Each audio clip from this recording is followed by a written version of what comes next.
Hello hello, je suis ravie de retrouver dans cette nouvelle vidéo. Comme vous l'avez vu au titre, on va faire une vidéo qui m'excite particulièrement. On va parler petites palettes. Et vous savez, je pense, si vous me suivez un petit peu, qu'en ce moment les petites palettes c'est un peu mon gros kiff ultime quoi, très clairement. J'en ai une petite quantité qui sont juste là et clairement j'adore les tester et très régulièrement, la plupart du temps, c'est même vers elles que je me tourne en fait. Parce que c'est ultra pratique. Quand on part en voyage, en machin, en week-end, en truc, ou même pour ramener chez la copine pour se maquiller avant de sortir et tout, bam, c'est petit, c'est pratique et quand elles sont bien faites, elles se suffisent à elles-mêmes. Donc voilà, j'ai testé pas mal de petites palettes. Je vais vous en parler. On va le faire, je pense, plus par marque qu'autre chose parce qu'au final, c'est comme ça que j'ai un peu regroupé pour cette vidéo. Donc écoutez, j'espère que ça va vous plaire. Si vous aviez envie d'acquérir une petite palette, vous êtes au bon endroit. Donc on y va, c'est parti. On va commencer par la reine des petites palettes. J'ai nommé Huda Beauty. J'en ai quelques-unes, j'en ai 4. C'est pas non plus énorme, hein, on est d'accord, mais voilà, il y a de quoi tester, je pense. Huda, en fait, elle sort ses petites palettes par collection.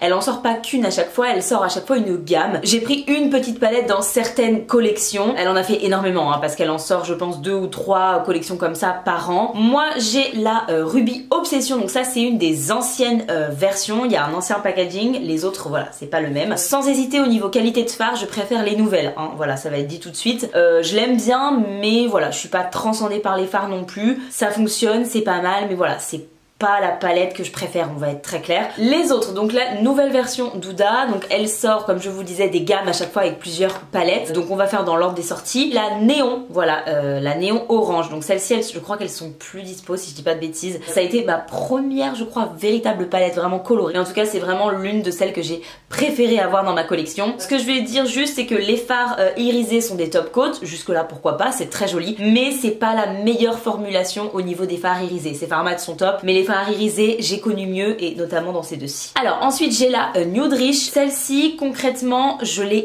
adorée. C'est des tons nude chauds, assez foncés finalement puisqu'elle avait fait une collection peau light, peau médium et peau foncée. C'était la palette sortie pour les peaux foncées mais moi c'est celle que j'ai préférée et clairement j'ai pas du tout regretté mon achat. J'ai fait des bêtes de make-up avec cette palette là et franchement je l'adore. En hiver j'utilise très souvent. Donc les fards mat c'est la même formulation que celle d'avant etc. Ils sont vraiment top, j'ai rien à dire. Pour les fards irisés ils font partie des plus crémeux, hein, clairement que j'ai pu tester de manière globale mais surtout chez Huda et je pense que c'est la palette avec les fards les plus crémeux même par rapport à celle-ci. Les fards de la Nude Rich sont encore plus crémeux que la dernière en date, là j'ai la Python. J'ai eu l'occasion de tester la light, pas la médium, de cette gamme là de palettes. Si elles vous font envie celle-ci n'hésitez pas parce que vraiment au niveau qualité et tout, pépite. Et pour terminer la dernière en date qui est arrivée dans ma collection c'est la Wild de Python, donc de la collection Wild qu'elle a sorti dernièrement, je crois que c'est la dernière collection en date si je dis pas de bêtises et pour le coup une beauté vraiment magnifique. La seule chose que je déplore c'est que en fait j'abuse un peu mais le fard top coat qui est ici est un petit peu plus sec que les 3 autres en haut qui ont la même formulation en fait que les fards irisés de la Nude Rich. Ça reste une excellente palette, je regrette pas du tout mon achat et si elle vous fait envie foncez, vous serez pas déçus. Ce fard vert, enfin, ces 2 fards verts irisés là,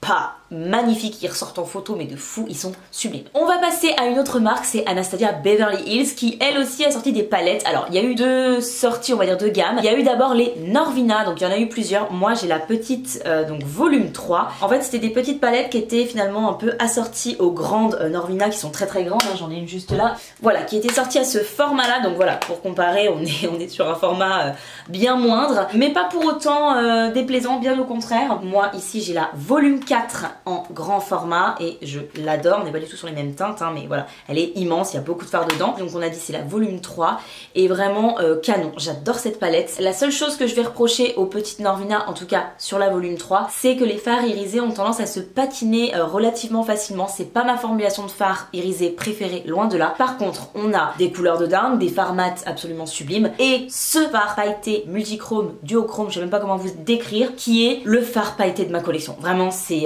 je l'aime d'amour et je l'utilise pas tout le temps parce que je l'ai déjà creusé et vraiment c'est une pépite ce fard pailleté, il est dingue. Donc voilà, si jamais elle vous tentait, n'hésitez pas, en sachant que les fards irisés, voilà, faut pas avoir envie d'avoir une trop forte pigmentation, etc. Parce qu'ils vont avoir tendance à vite se patiner si vous les, voilà, si vous forcez un petit peu trop dedans, ce qui m'est arrivé. Et toujours chez Anastasia Beverly Hills, elle a sorti hors gamme Norvina, cette fois une petite palette, c'est la seule pour l'instant qui existe, c'est la mini Soft Glam. Voilà. Comme je vous l'avais dit, j'avais gagné du coup la Norvina volume 4 et la petite Soft Glam dans un concours de base. Voilà, la petite Soft Glam, c'était pas ce qui me transcendait le plus, moi je voulais vraiment la Norvina. Et en fait, au final, la palette clairement que j'ai utilisée le plus cette année, et ben c'est celle-ci. C'est très surprenant, mais c'est vraiment celle-là. Je la trouve ultra ultra bien faite. Vous avez tous les basiques à l'intérieur, elle est ultra pratique. C'est des tons chauds, mais vous avez un mélange de tons chauds et de tons froids qui fait que vous pouvez vraiment faire énormément de choses avec cette palette, mine de rien. Vous avez un noir, vous avez un fard beige pour poudrer l'arcade sourcilière, vraiment génial. Vous avez deux irisés, un clair, un foncé. Enfin, en fait, cette palette, elle est juste ultra bien pensée. Donc quand on la regarde comme ça, voilà, elle envoie pas forcément du rêve et au final, c'est vraiment un basique de ma collection que j'adore et je suis très agréablement et j'ai été très agréablement surpris par cette palette. Ensuite on va passer à Beauty Bay. J'ai pu tester deux de leurs petites palettes. Celle-là c'est Amy qui me l'a prêtée pour que je la teste. J'ai fait ce make-up avec. Je vais d'abord vous parler de la mienne, la Utopia. Donc elle est sortie cet été. Que des fards mat, des pigments je dirais même mat hein. Ils sont trop beaux, ultra pigmentés, ils se travaillent très bien. J'ai adoré l'utiliser, franchement je l'adore. Le choix de couleurs est nickel. Vous avez voilà une variété de couleurs. Alors elle se suffit pas vraiment à elle-même si vous voulez faire un make-up assez soft de tous les jours hein, très clairement. Mais justement si vous avez plein de palettes de nude et que vous vous dites oh, ce serait bien d'avoir une petite colorée ne serait-ce que pour l'été et que vous n'avez pas envie de mettre des milliers des cents, typiquement penchez-vous sur celle-ci. Vous avez aussi le même format mais version pastel, voilà si vous voulez des tons un petit peu plus pastel. Vraiment Beauty Bay ils font des trucs de dingue.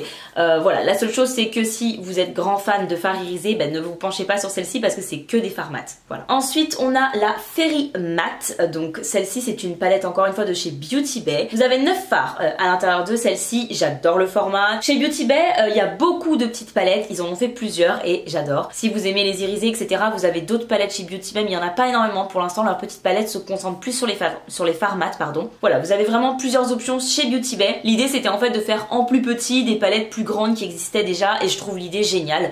Mais c'est vrai que voilà, si vous aimez les irisés, ne vous tournez pas vers cette gamme là, très clairement parce que pour l'instant chez Beauty Bay ils se sont concentrés sur les fards mat. C'est pas pour me déplaire mais voilà, je sais que souvent on aime bien avoir quelques fards irisés quand même dans sa palette et là pour le coup c'est pas le cas. On va passer à Martine Cosmetics. Je pense que vous avez vu ma vidéo de dimanche concernant les seules pour l'instant petites palettes qu'elle a sorties. C'est donc la collection de Noël, c'est en édition limitée. Je sais pas si ça va revenir ou pas parce que souvent on les remet en stock mais bref. En tout cas je voulais vous parler surtout de la qualité des fards Martine notamment dans les petites palettes. Alors j'ai aimé le concept, j'ai aimé tout l'univers comme je disais dans ma vidéo, voilà. Maintenant pour moi elles se suffisent pas à elles-mêmes. Il y a que 6 fards par palette et c'est trop peu. Pour moi la seule qui va vraiment se suffire à elle-même c'est celle-ci mais c'est la palette de nude froid. Cela dit au niveau qualité comme je disais dans ma vidéo zéro problème, j'ai adoré ces petites palettes Martine et j'espère qu'elle va nous sortir d'autres formats, notamment pourquoi pas une petite palette de 9 fards cette année.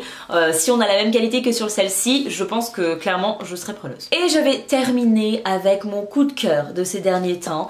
C'est pas vraiment des palettes comme je vous ai présenté jusqu'à maintenant, c'est les palettes Nabla de paillettes. J'ai eu un coup de cœur mais de fou pour ces palettes, vraiment. J'ai eu la chance d'avoir moi la Ruby Light dans mon calendrier de l'Avent et pour le coup tout de suite j'ai tellement adoré que on a commandé avec Morgane celle-ci pour le Noël de Chloé parce que elle est fan de paillettes également et je savais que ça allait lui plaire et du coup elle me l'a prêté pour que je puisse la tester etc.